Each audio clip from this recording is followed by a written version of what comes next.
যেই কষ্ট আমি লাঘব করতে চেয়েছি, এই কষ্ট আবার যারা সৃষ্টি করলো তাদের বিরুদ্ধে আপনাদেরই রুখে দাঁড়াতে হবে।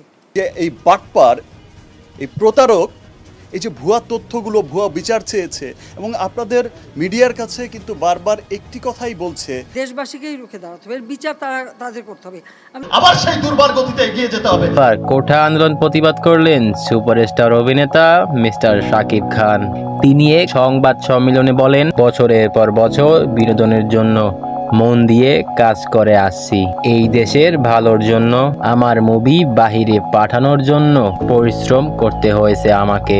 আর আমারই দেশের শিক্ষার্থী যখন এত বড় বিপদের মুখে, তখন আমি কিভাবে প্রতিবাদ না করে বসে থাকবো? উপর মহল থেকে অনেক কথা শুনতে হচ্ছে আমাকে এবং এক প্রকার হুমকিও দিয়ে যাচ্ছে। এই দেশের শিক্ষার্থী এবং জনগণের পাশ থেকে প্রতিবাদ করা আমার দায়িত্ব ছিল, আর আমি তাই করেছি। এখন আমার যা হবার হবে।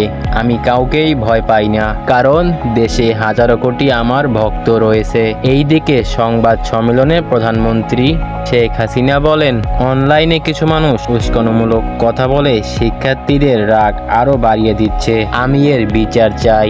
এবং প্রধানমন্ত্রী বলেন, এই বিচার এদেশের জনগণকেই করতে হবে।